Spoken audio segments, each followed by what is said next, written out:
All right, welcome everybody to today's Cirrus Networks training. My name is Jeremy Jenkins, and I'm excited to share with you some just details about blockchain and decentralization. We were all inspired, I think, by our one of our co-founders, Bob Steed, and his visual message of the blockchain using Legos to show how they kind of connect together and how the different products tie into that and stuff. It was great, right? And for those that that love analogies and that kind of thing, it was an amazing way to explain the blockchain in a visual way that people could kind of grasp it a little bit better what we're doing. So going off of that, I'm not going to do the exact same thing that he did, but I am going to try and simplify the concept of blockchain and its benefits for all of us, and how we can use blockchain in our lives now, thanks to what Nodi is doing, and thanks to the concept of Cirrus, and how we're all able to go out and bring blockchain to the lives of those around us. And so we're going to go ahead and dive in. Before that, I'll just mention our illustrious leader, Steve. He is at the airport. Is what he told me, picking up some people at the airport. I personally think he's probably going to the BYU Texas Tech game, but that's just me. I can't confirm that because it's starting right now. But he's not with us today. He told me he's going to the airport, so we'll just go with that. But that being said, let's go ahead and dive into this. So I'm going to go ahead and share my screen here, and we will go over blockchain and decentralization, and the question being, what is all the fuss about, right? Why should I even care about any of this? Because I think a lot of times what happens is people hear that blockchain and decentralization, and they just imagine all the things that you see here, right? From mining to transactions to networks to cryptocurrencies to ICOs, all the different things. And it just becomes crazy and a mess and complicated. And people get scared of it. They're just like, what is this? So we're going to try and simplify. We're going to try and make this as understandable as possible, using a few examples, a few analogies, and so on, and just really how this can apply to the everyday person, right? That's the goal. So imagine this. Here's a simple thing to really grasp the concept of decentralization and what blockchain can do. And this was the very first iteration of blockchain, actually. But think of this. You want to send $1,000 to a friend in another country. So if you go to your bank and you say, hey, I'm going to send $1,000 to somebody, the bank will say, okay, yep, we can do that. It's going to take about 3 to 7 days, right? They use a technology called a wire, right? A bank wire. It's going to cost you about, anywhere from $30 to $50. And then you have to trust that the bank is not going to freeze your money, right? And this actually happened to me personally. I went to Japan back in June of this year, and I was trying to reimburse my friend because he had gotten the hotels and everything set up. And so I was trying to send him, it's about $2,000 for everything in the flight and stuff. And so I was trying to send him money. And I tried to do it, and it wasn't going, and they blocked it, they froze it. And I ended up having to go into the local branch and verify my identity and talk to them, and and make sure they were just, oh, we're just trying to make sure it's not a scam, it's not a a fraud or whatever. And it really took an hour out of my day to go over there and show them my ID and explain why I was doing it and everything. And and they finally released the funds, and then it still took a while. So that's the downside, right? Is it's slow, it's expensive. The bank can stop you, from doing it, and and they have a full record of everything you do. Well, imagine being able to send that same $1,000 in literally minutes or less for a penny, right? With no bank in the middle.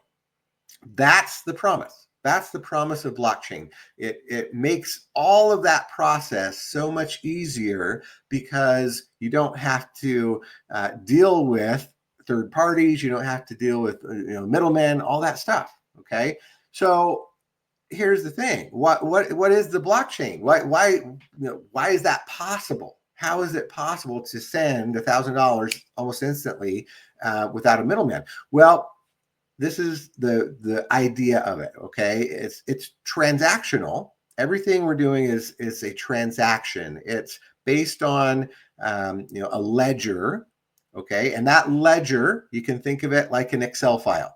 So anybody that's worked with an Excel or a spreadsheet or anything like that, that's really what it is. It's just a ledger. It's just a record of a transaction.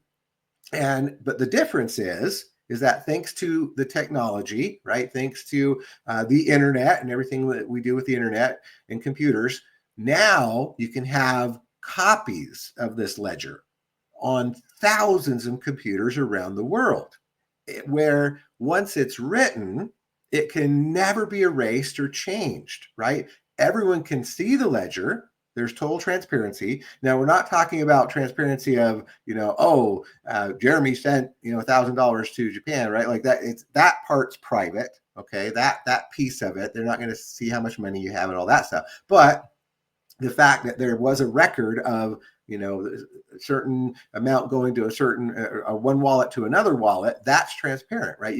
Everyone can see that actually took place. Okay. And the other really amazing thing is that no single person or company controls it. So it's decentralized. So you don't have the risk of it being manipulated or corrupted, right? There's bad actors out there. There's people that might cook the books, right? Or do certain things. And so what's beautiful about this is that because so many people have a copy of it, you can trust it, right? You know that it's not just one person, or if a bank goes down or whatever, what's going to happen with all that? No, there's backup, right? There's backup. There's redundancy. That whole idea that it's on thousands of computers all across the world. So it's really, really powerful concept of having all of this. The transactions happen quickly and securely, encrypted, so they're private, but also immutable, and you can trust it. Okay, that's the key word, is the trust, right? So here's the thing: centralized versus decentralized. When you're centralized, which is kind of today's world, right, or the past, I should say, because we're moving away from this, but it's like having a bank or Google or the government. They can censor it, or they can shut it down, or they can stop it, right? You have to trust them, and there are single points of failure. But when you're decentralized, there's thousands of independent computers. It's almost impossible to shut down. You can verify it yourself, and there's not a single point of failure. So let's take a look at the history of this. So back in 1991, this is kind of where it really started. There's a guy named Stuart Haber and another guy named Scott Sternetta, and they figured out a way to cryptographically protect chains of blocks, okay, on a digital ledger. Then in 1998, another guy named Nick Szabazo he started working on what he called bit gold, right? Or a decentralized virtual money. Then in the year 2000, a guy named Stefan Konst presented his idea of cryptographic secured chain theory, okay? And then finally, in 2008, this is where it all kicked off. So in 2008, we had a global financial crisis, right? People lost trust in banks, right? The banks were doing crazy stuff. They were loaning out loans that should have never been approved, and the housing crisis. There was all these problems, right? And the banks had to be bailed out. The government had to go in and bail out the banks because they were insolvent. They were doing stupid stuff. And so at that point, people lost trust in the banks, and there was a gentleman or a group of gentlemen or people or women, who knows? We just don't know who Satoshi Nakamoto is, but he published something called the Bitcoin White Paper. And it combined all the stuff from the previous guys, right, into this idea of, hey, we could create something decentralized, a model for a blockchain that could be trusted. Okay, and so that was the first one. And so in January of 2009, the first Bitcoin was mined. Right, that was when it was first created. That was the birth of this whole concept. And then time went on. 2014, there was this idea of blockchain 2.0, which thought, hey, we could actually do blockchain on other stuff, right? We don't have to just limit blockchain to transactional, like money, okay? We can actually use other things on a blockchain. How interesting is that? Okay, that was 2014. And that's when Ethereum was created. That was kind of this next generation of, oh, we can do more than just money on a blockchain, right? And then as time went on, they started to realize, oh, DeFi, right? Decentralized finance started to be adopted. And you had big companies, big banks, even governments that started to use blockchain for all kinds of things, everything from BlackRock, JP Morgan, Walmart, et cetera. And it actually surpassed 1 billion in transactional volume in 2020. So that's kind of the history of it. And what's fascinating is that, this question right here: why does it even matter? Right? Why does it even matter? Why do we care about any of this? Well, it's because trust is expensive. It all comes down to trust. Who can you trust? Can we trust government? Can we trust the banks? Can we trust, big businesses? Maybe, maybe not. All right, it just kind of depends. Depending on what country you live in, for sure. But it's one of those things you hear all the time: corruption in government. There's bad actors in government. Corruption in banks. There's bad actors, greedy people in banks, right? So you always have to find a way to come up with some trust, right? And to have some checks and balances, and to find a way to, just verify. And so you have these intermediaries, whether, banks or, they use lawyers and notaries and other platforms and stuff. And all of that, all of the verification, all of that trust takes fees and it takes time, right? That's why it's expensive. Okay. And the problem is they can make mistakes or even act against your best interests, right? If there's some greed going on there, if there's some human nature that leaks into that, right? You just never know, okay? And even in many countries, you can't even open a bank account without having thousands of dollars already, right? Most of Latin America, Africa, certain parts of Southeast Asia, like they've never had a bank account in their life, right? Because it's just too hard, it's too expensive, and they don't trust them anyway. So, and then you have the problem with censorship. Governments or companies can block your money or speech. So what does blockchain do? It removes the middleman. It makes everything cheaper, faster, and fairer, right? You take out that human element, so you don't have the mistakes. You don't have maybe the greed or, some of the corruption that could take place, okay? So now all these things are trusted, right? They're unalterable, they're real time, they're transparent. You don't have any single point of failure. It's reduced cost. All those benefits, that's why this matters. All right. So how does it actually work? Well, going back to the money transfer thing, it's just as simple as this. Let's assume that Alice wants to send Bob 1 Bitcoin, right? Now, we joke about that because Bitcoin is now hovering, almost $100,000 a Bitcoin. So, I wish that Alice was sending me a Bitcoin, but whatever. So what happens is, Alice says, hey, Bob, I'm going to send you a Bitcoin. Okay. So that transaction is requested.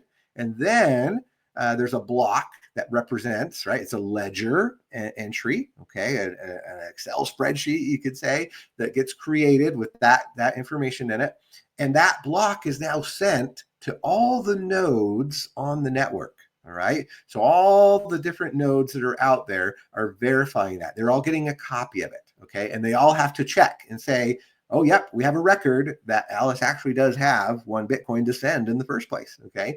And so, and they all agree and they say, yep, we all verified. It's good. Alice has money. She can send it. Cool. They validate that transaction.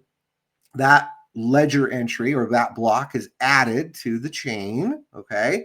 And now it's permanent. Okay. That transaction is complete. It's added to the block and it's encrypted with cryptography and all that stuff, right? So it's secure and everything. And now it can't be changed. Okay, not one single person can go in. Maybe they fudged a number or whatever. No, doesn't happen. Maybe somebody was trying to steal money. No, can't happen. Right? It's done. So that is this idea of blockchain, and it can be trusted because it was verified amongst all the nodes.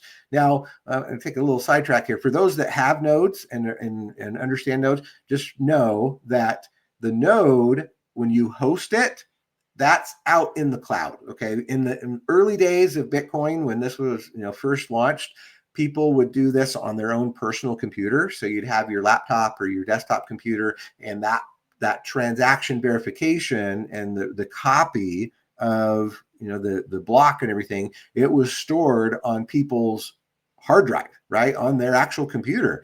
And back in the day, that's why people, when they were first playing around with Bitcoin, and then maybe they threw away their computer, like, this Bitcoin thing, it's a joke, right? And they donated their computer, or they went to the landfill. And there are stories about people out searching through the landfill trying to find their old computer because the hard drive had those Bitcoins on it, right? And it was like, I need it. And so now that Bitcoin is worth so much, well, today that doesn't really happen, right? There are certain coins you can mine on your own computer, but most of it now is happening out in the cloud. It's happening on data centers all across the world. So when you host a node, that node also has redundancy, and it exists on probably at least 2, probably more different data centers, some in California, some in Texas, some probably in a different country, right? And so there's backup and redundancy and all that. So that's what's happening. That's why it's so inexpensive to host a node, because data storage nowadays is very, very cheap. And so you buy your software license to have the node, but then it's hosted somewhere. And so you don't have to worry about it. It's not on your computer. If your computer gets lost or stolen or whatever, it doesn't matter. Okay. Your node is being hosted out by a third party in the cloud somewhere. Okay. So that's how that works. And then what happens? Well, nowadays, we're taking that concept to the next level with this idea of, tokenization. It's now being applied to everything: fine arts, antiques, land, technology, gold, mines, real estate, all the different things, right? Now you can literally own any real world asset on a blockchain, and you can own like 1%. You can own 1% of an apartment building in Tokyo from your phone. Art and music, right? You can prove that you own the original of art and music. They call it an NFT, a non-fungible fungible token, and get royalties on that forever because you own it, right? And you can prove that you own it. Okay, copyright, same thing, right? It proves that you were the first one. Stocks and bonds, you can trade now 24/7 with instant settlement. You don't have to wait 2 days anymore. Gold and diamonds and carbon credits, right? You can actually own real assets, not just an IOU from a bank. Okay. And then finally, this can be applied to identity and even credentials. You can have your diploma or your driver's license on chain and not have to worry about, I forgot my password anymore. Okay. So really fascinating stuff. All right. Well, it's happening right now, right? It's happening right now. We've got companies like BlackRock and Fidelity. They're doing funds now based on tokenized assets. More than $1 billion in tokenized assets now. You got countries, Switzerland, Singapore, the UAE, they're tokenized government bonds, right? You got Walmart and IBM doing supply chain on blockchain. You know exactly where your food came from. You got Ondo Finance, Centrifuge, billions in real world assets, invoices, treasury bills, all tokenized. Okay. You've got countries that are experimenting with tokenized real estate here in the United States. You got Germany, Australia. This train, it's already left the station. Okay. This isn't something that's future, right? This is happening right now. So, what are the advantages of the tokenized world? Well, you've got 24/7 markets, right? You've got fractional ownership. You can own 0.001% of anything nowadays. You got instant settlements, seconds, not days. It's truly global, right? Anyone with the internet can participate. And you've got programmable money. In other words, you can figure out how to pay royalties. You can, set up what they call smart contracts. So, say, oh, I've got a certain ownership. And so it's just all automated and instant, right? Oh, okay, I own a share of that. And so, boom, they can pay you out immediately. It is really, really fascinating. All these different things from real estate to precious stones, right? They just verify the ownership. You create the tokenomics of it. You create those smart contracts and you choose the platform you want to put it on. And next thing you know, you've got the tokens that represent that real world asset. And it's all automated and secure and transparent and uncorruptible and everything else and instant. All right. Are there challenges? Of course, right? Unfortunately, with Bitcoin, for example, it still uses a lot of energy, right? In fact, it's to the point now where average people can't even play in Bitcoin because it takes so much electricity to run the Bitcoin miners that you only have like governments that are, doing it, or the super wealthy that are still, mining Bitcoin. But thanks to new technologies like proof of stake, it's 99% less energy consumption. Okay. You can do hosting for, less than $2 a month and you're good to go. Regulation is catching up. Okay. We're still not there yet. We're still kind of, it's still being defined. There's still certain things happening here in the United States, but the world is adopting it and they're figuring it out and they're defining it. And it should, over the next few months here, be defined to where now everybody's comfortable and everything from banks to whoever else can feel like, okay, we can hold crypto, we can hold tokens, and we can use blockchain without fear of getting in trouble. Okay. Problem with scams and hype. Yes, it's still out there. Getting better though. It's not as bad as it was 10 years ago. Definitely. But it's still out there. People are still learning to trust this. And then, of course, the user experience, right? It's not always as easy as what you'd hope, but it's definitely better than it where it was.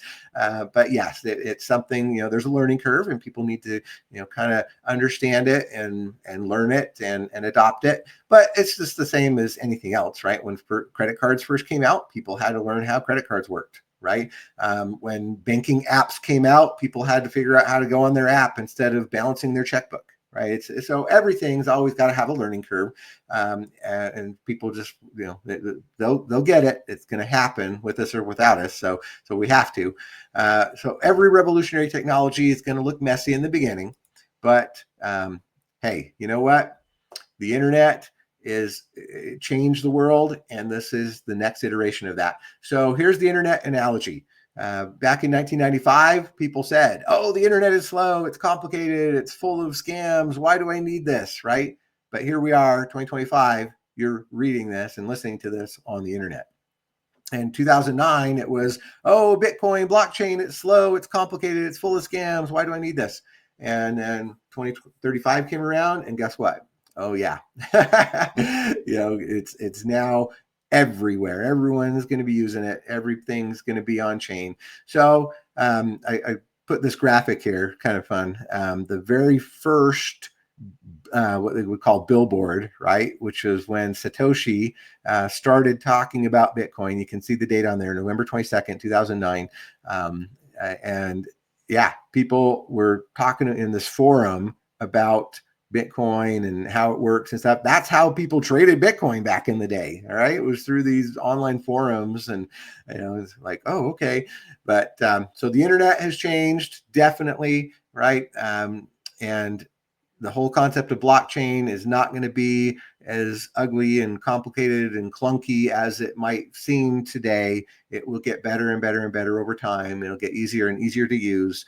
And we happen to be in at the beginning when things are just about to go crazy. So blockchain, it's not all about cryptocurrency. Okay. Just remember that. It's about trust. That's who it is. That's what it really comes down to, is who we trust and how the world will share value in the 21st century. Right. But unlike Web 2.0, which was this concept of, get on the internet, .com, who has a website, right? Who has a domain? That's how you owned the, in parentheses, the internet back in the 90s, was you got a domain name, right? And so I put this graphic up here, mcdonalds.com, right? And how they started out. That was their first website. McDonald's.com, and it had Ronald McDonald there, and you could go on and you could order, your Big Mac and your fries or whatever.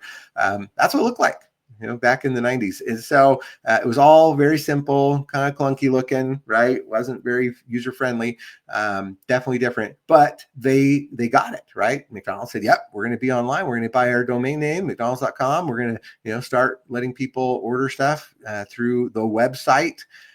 So similar to owning a domain name back in the 90s, you can now own a node. And this is the next revolution, right? Web 3.0 is this idea of, companies and businesses owned their domain name. And so they were able to monetize that. But now, guess what? We can own the real estate. We can own the rails. We can own a piece of the block, right? The data where all the transactions are happening. And now we get daily rewards for providing those verifications and participating in the whole ecosystem of the blockchain. So really fun. There's an example that, I like to use also that was shared with me, that this idea of just how transportation has changed too, right? Over the years, back for how many centuries, the only means of transportation was the idea of a horse and a buggy, right? Or a horse and a chariot or whatever. And then all of a sudden something crazy happened, right? In the early, I guess it was late 1800s, the engine, the combustible engine was invented, and they started creating something called an automobile, right? A car. And so you had this idea of changing from a horse and buggy to a gas-powered vehicle, right, that you could drive. And then, of course, it became the muscle cars of the 1960s. And then, it went from that to, they're trying to do the more streamlined, lightweight, gas efficient cars of the 1980s and 90s, right? And we got the different, like, Japanese cars, Toyotas and stuff. And then what has that turned into now? Well, now you've got electric vehicles, from Teslas to, all the different kinds of EVs, the Chevy Bolt and all that. And what's the future? What's the future going to look like? It's going to be automated vehicles, right? We're seeing it now. There's all these different kinds of cars that you can now call them up. In China, for example, I mean, that's what they're doing big time, is you just get on your app. They don't even use Uber anymore. They just, they just call up a car, and it drives itself, and it takes you everywhere. It's all automated. So that's the future. The future of blockchain is it's all going to be easy and automated and simple. And we have the privilege of being part of it.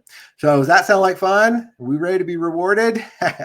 So if so, get your node, get involved, because what we're doing with Nodi, what we're doing with Cirrus, is we're taking the concept of blockchain and we're taking it to the masses. We're bringing everyday products and services that people know and love anyway, from data storage to meetings to purchases, online shopping, to travel, all these different things that people know and love, we're bringing that to them so they can understand blockchain on a daily basis. So that is the message. That is why we're so excited. That is why what we're doing here with Cirrus and Noti is so compelling. It's because we truly are at the forefront of something that is going to change the way things are done in the future. So with that, we'll let everybody go so you can go watch the football game. But have an awesome Saturday, and look forward. I think this next week we might be hearing some surprise announcements from corporate. That's kind of what my understanding is. So stay tuned, guys, and we'll see you soon. Take care, everybody. Merry Christmas. Thanks. You too.